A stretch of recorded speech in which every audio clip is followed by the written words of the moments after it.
Hey, what's up guys, this is Astranox and I'm back with another Epic7 video. So in this one I want to do Wyvern 11.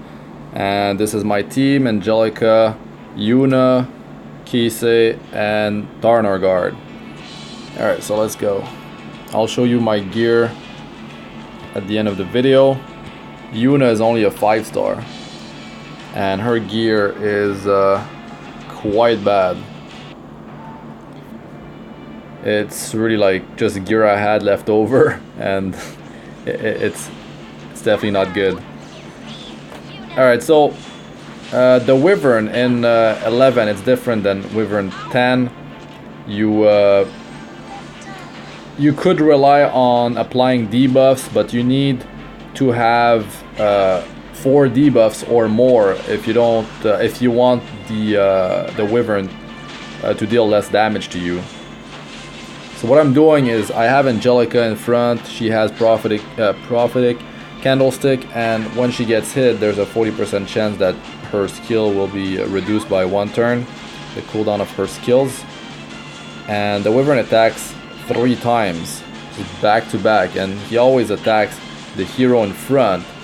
So prophetic candlestick is pretty much I'm getting that -1 turn cooldown every time I'm getting attacked, and it's making her able to heal so much more often, and she's able to sustain herself. But before this comp I was running with DN, and the extra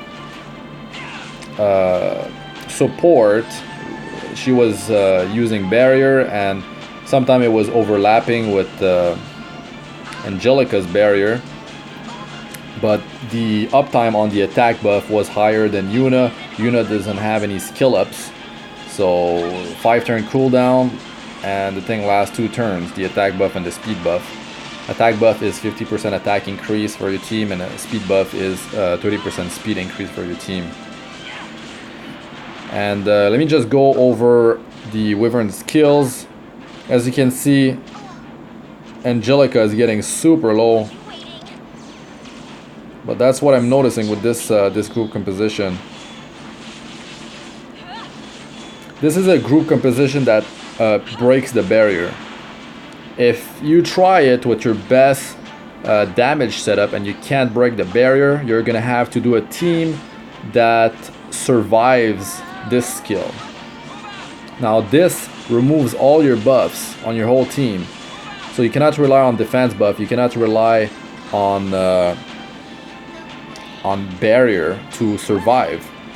You just have to straight up have enough health and defense stats to survive the blow.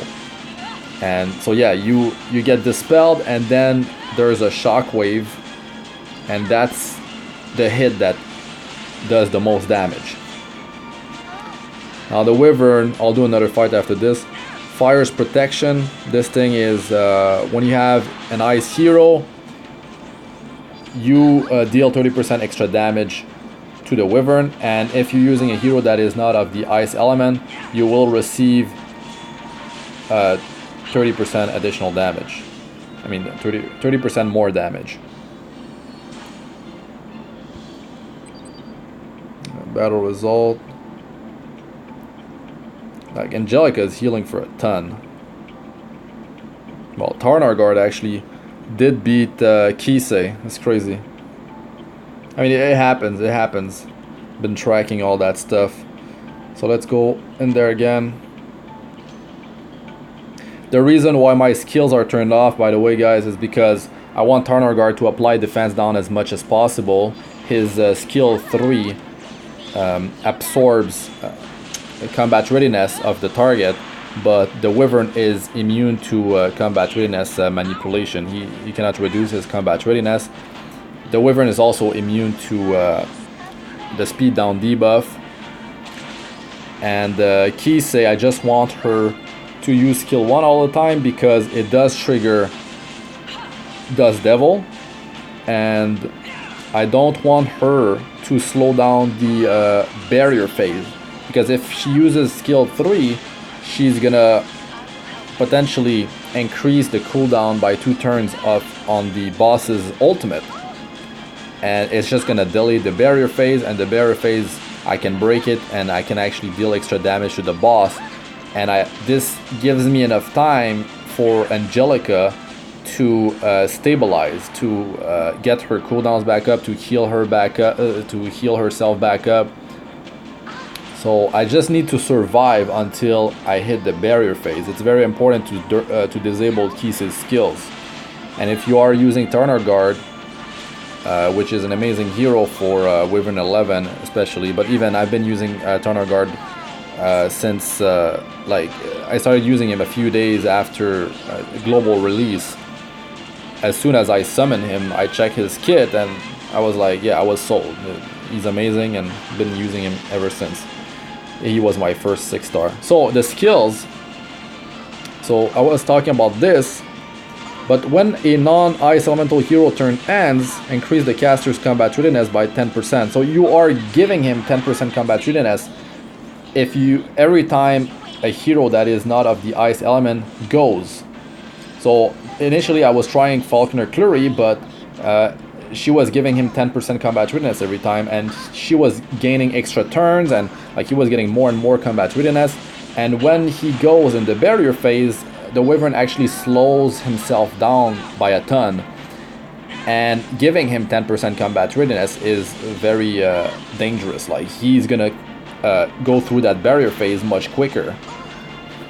Now Angelica is gonna die here, but I think I can just take the boss out anyways. It's gonna be barrier phase, it's fine. That's the thing with Yuna, it's clutch like this. But I mean, if I had Yuna with some good gear and she was 6-star, she'd contribute more in terms of damage, and the uptime on her buff would be higher, like 4-turn cooldown, last 2 turns, and let's say she was in the 200 speeds, which I could bring her if I put some good gear onto her. But yeah, if you don't have DN, which DN doesn't contribute much in terms of like in the group. Yuna helps the group more, but DN is a bit safer. It's rare that I'm losing Angelica with DN. But you can check my other video with DN, and I go through like more in depth with all the skills on the Wyvern, and I talk about the team compositions that you could be running, and I give you a bunch of tips as well. So yeah, you can check that out at the end of the video. It's gonna like pop up on the screen.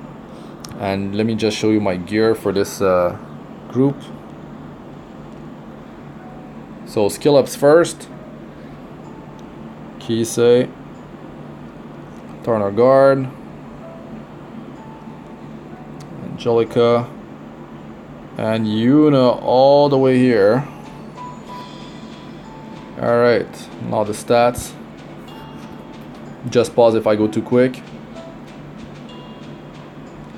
But the Wyvern always attack the hero in front. That's why having a solid tank is very important. So to me, there's 2 real strategies, and it's to either break the barrier and be able to it's like kill before getting kill him before he kills you. It's like burst him down. Or you could, like with DN and Angelica, even though the barrier overlap and all that stuff, I'm able to survive the damage she deals, and I can break the barrier every time. So like DN, if I had Akatis, I would run her. Akatis, yeah, she doesn't bring attack buff, but she has attack down debuff, and it's gonna help the my team, like my tank survive much more, and she provides healing. She has immortality.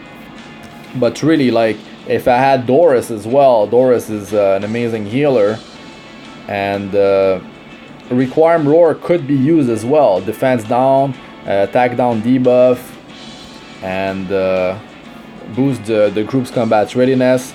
Really great kit that she has, and she party members can heal themselves as well. But let me just show you the rest of my gear. Like I said, just pause if I go too quick. Oh, Angelica, yeah, she's got some good health and defense. On a speed set too, and speed broken. Like if I had, let's say, if I could decide which sets I could use, I would, because her base speed is very low, but you still need some speed on her, or she's gonna be too slow and she won't be able to heal herself enough and just end up dying. But you could have her on triple health sets, because she scales off, like her healing scales off her max health, but you can balance health and defense on her, because if you can break the barrier, she's the only one that's gonna get attacked. So you can have high defense, because just balance your health and defenses, as long as she's able to survive between those barrier phases, and she can like catch up and heal herself back up before the next burst of attacks. So yeah, like the health boots instead of speed, it definitely helps. I'm not even sure if I show all the gear. But if I was on a speed and health set, that'd be better. Speed and defense set, or a mix of health and defense, like I said, be better. And Prophetic Candlestick is really helpful. I mean, on her skill 2 is a 2-turn cooldown, and then it's like it becomes 1 turn cooldown, then she can use it again. I mean, it's just great. Basically, yeah, she's just doing a rotation of these two. Like from what I'm seeing, she's pretty much just using skill 2 and 3. Sometimes she attacks. She's gonna do like this, and then attack, and then this, and then this, and attack, and then this. Like, it's really good with Prophetic Candlestick. And last hero, where? Oh, there she is. Like, look at those stats, it's bad.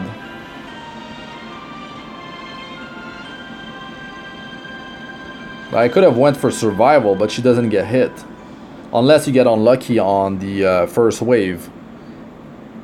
I think it happened on one of my run, like she got focused down, but like her stats are really bad. She's only 5-star. This is like, if you're running Yuna with Taranor Guard, it's amazing, because she's gonna get Taranor Guard to trigger dual attacks on her turn. Increase the chance of him going with this, the dual attacks, and then he's already getting dual attack increase. So he's got a base of 5, and then he could have 10% right there, and then you could be running a unity set. Got it on Bellona, but that's 14, and then add this, that's 24.5%. That's crazy. That's really good. And then when he dual attacks, it increased the combat readiness of all allies, including himself, and he gets attack buff for 1 turn. So on the next time he goes, he already has attack buff, and if he's applying defense down, he's reducing the defense of the target by 70%. So you're roughly doing double damage because of defense down. And if he has attack up, he's getting 50% attack increase. So he's almost like about tripling his own damage when all these things are happening. So amazing. I'm only using him on Ancient Sheet, but he's such a good hero. He's such a good hero. And yeah, that's pretty much it for this one. I don't want to keep you guys too much longer, but let's say, I mean, there's Uberius 2 that I could be using on Taranor Guard. There is Hell Cutter is also amazing. Hell's Fist, not taking damage, so you're not gonna get the boost. Like, quickly, if you can definitely run a tank. You run a tank, like you could have Angelica in front, and you could have, or you could have a knight. It could be Tywin is amazing. You can use Crow. You can use Phyllis. She's dark. She's not of the ice element, but still she's gonna be slow. But she's gonna tank so good. Permanent defense buff on the whole group, but it's only her that's gonna be affected really, because the whole group doesn't get attacked. But if it does get attacked because you fail to break the barrier, it's gonna strip your defense buff anyways. But yeah, she's gonna have defense buff forever, and well, yeah, she won't have it after you deal with the barrier, because yeah, she probably won't have it anymore. Anyways, and she stacks defense buff on herself passively. But there's a bunch of different team compositions you can be running. Really, you don't have to go crazy with the damage. You, like I said in the other video, you can definitely do this slow. The slow approach. Just make sure that your team is able to survive the damage from that that AoE attack that hits you twice after you fail to break the barrier. So where is... Okay, Kise, when she took the damage, she actually survived. She had like a bit more than 10% health left, and these are her stats. So if you're running, let's say, 1 damage dealer and 3 supports, and you always fail to break the barrier, make sure that your support are able to heal your team back up during the barrier phase, which you have plenty of time to do, and just have enough health and defense to survive the hit. That's pretty much it. You could be running Chloe, and her skill 2 deals 2% of the target's max health every time someone on your team attacks the target. It's called Magic Nail. So you have Chloe as your damage dealer. She applies Magic Nail, but you don't even need Chloe. You can run anyone. You just need someone. I would use an ice hero to be able to just slowly deal damage to the boss. And like, it could be Taranor Guard. Could be Taranor Guard. He has defense down, and like I said, he gets attack buff when he triggers a dual attack. And if the rest of your team, the faster the rest of your team is, the more often he's gonna trigger a dual attack. So he could be your only damage dealer. You could be running supports that just keep the team alive. And Taranor Guard, if you just put him on lifesteal set, he's gonna have enough. I mean, his stats are gonna be enough to take that AoE attack. Well, the 2 hits. The first is the dispel, and then it's the damage. But look, like, yeah, that's the lifesteal set tier 6 with crit set. But before that, he had the like tier 4 lifesteal set, and he had enough stats to survive the hit from what I remember. And the rest of your team could be a mix of a knight tanking, or it could be Angelica tanking, and you could have a knight in the back line with Aureus to help lower the stat requirement on Angelica for her to survive. And like, you could run 2 other supports. It could be Akates, but you should not run more than 1 non-ice hero in the team. Like, I wouldn't run 2 or more non-ice heroes. You're not like, the barrier phase on the Wyvern is gonna be too short, not gonna give you enough time to get your team healthy to take that huge AoE damage that's coming your way. And also, even before the barrier phase, the Wyvern's gonna go more often, which is gonna put more pressure on your frontliner. So I would definitely avoid having 2 or more non-ice heroes. But if you can manage with 4 ice heroes, if you can like muster a group together, do it. But if not, yeah, try to keep it at the max of 1 non-ice hero. It could be Doris. She could be that amazing healer for you. It could be a Kates. It could be Requiem Roar. I mean, you could even bring Hazel. You could bring Hazel in there. She scales off of attack, and she's got the greater attack buff as mascot Hazel, and it boosts her attack by 75% instead of 50%. Only buffs 1 fire hero, but it's gonna apply to herself because she's the only fire hero, and she's not gonna take damage. Besides, you just need her to have enough stats to survive that big AoE attack, which shouldn't be too hard. If you're running triple supports, you could have one of your support running where is that thing? Who has it on my team? Let me show you the artifact. Could rely on Daydream Joker to deal damage to the Wyvern. Where is that? Yeah, Daydream Joker deals between 1.5% and 3% of the target's max health. So that could be it. You could even kill the Wyvern with 4 supports and just be tanky enough and rely on Daydream Joker. You could have your damage dealer be Alexa. Alexa is really good.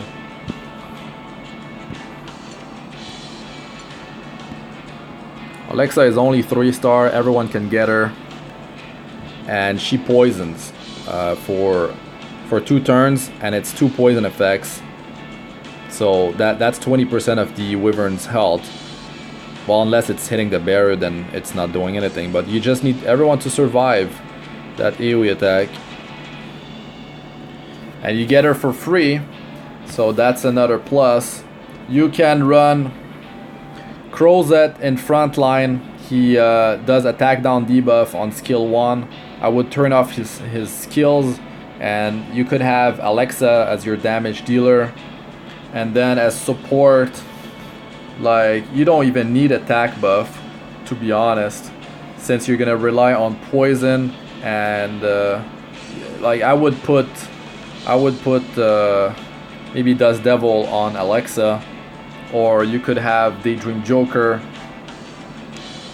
And I mean, you probably started the game with some support. At this point, you might have another support. Like, you don't have Angelica, you could have a Kates, or you just like, maybe you got Doris. But if you got Doris, I wouldn't run Hazel with her.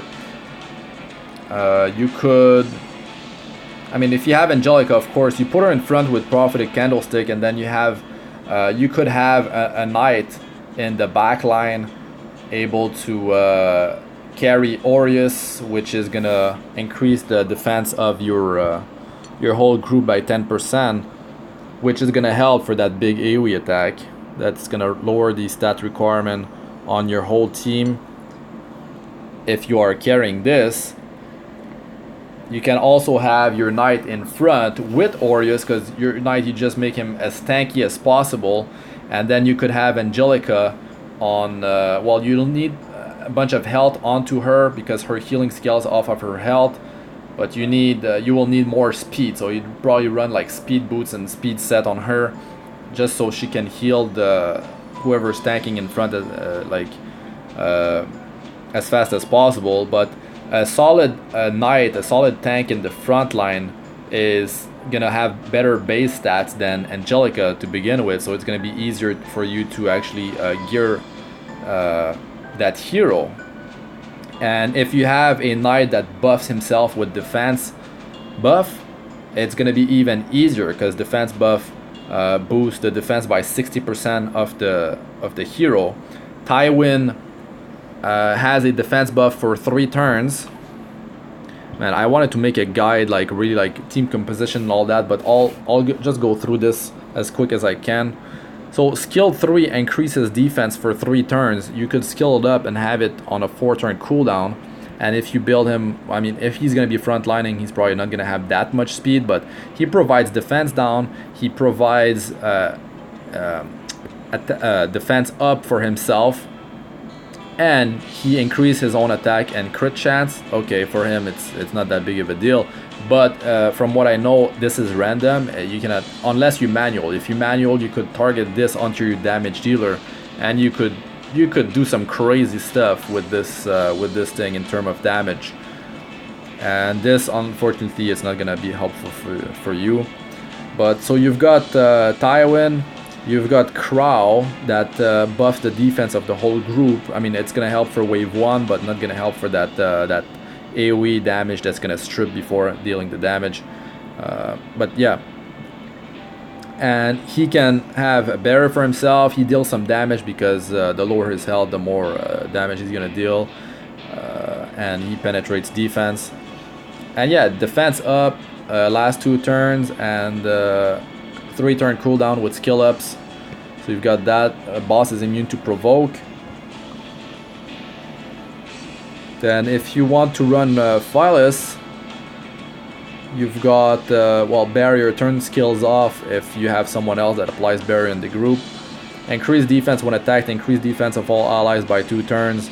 Every 4th attack received. The Wyvern's gonna attack 3 times, and then on the next pass, on the first hit, she's gonna apply that defense buff, and it's gonna stay there like almost permanently until you get hit with that big AoE attack. Or I mean, when the Wyvern goes in the barrier phase, he's gonna take off your buffs unless you resist it. But that's another time where you will lose the defense buff, and you cannot reapply it until like she gets attacked 4 times. So there's gonna be 1 pass of triple attacks when he's wait, no, as soon as he does the triple attack, he did the big AoE attack, so that counts as 2. The first is the dispel, that's 1 attack. Then 2 is when he deals the big shockwave, and then he's gonna attack 3 times. So on this, after the second attack, you'll have the defense buff.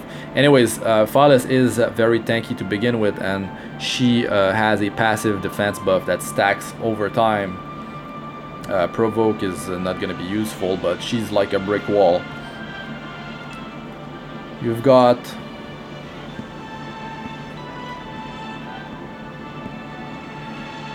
yeah, I definitely have to make another video. It's getting too long. But yeah, I wrote down so many like different things that you can be running, and I'll go more in depth and talk about their skills and like the synergy of a team composition that you could be running. So anyways, if you're having difficulties, just hit me up in the comment section, and we can try to help each other out. Other players might help you out. Anyways, so yeah, that's it for this one, guys. Thanks for watching. I'm Astranox. Like, comment, and subscribe for more, and I'll see you guys in the next one. And also press the bell icon if you'd like to be notified whenever I release a new video. And I'll have videos now showing up on the screen. Yeah, I guess I could link my guides, and also it could be the video on the right side. It could be the video for the Wyvern 11 like guide and tips video that I made before, so check that out if you haven't already. Alright, thanks again for watching. Peace out for now.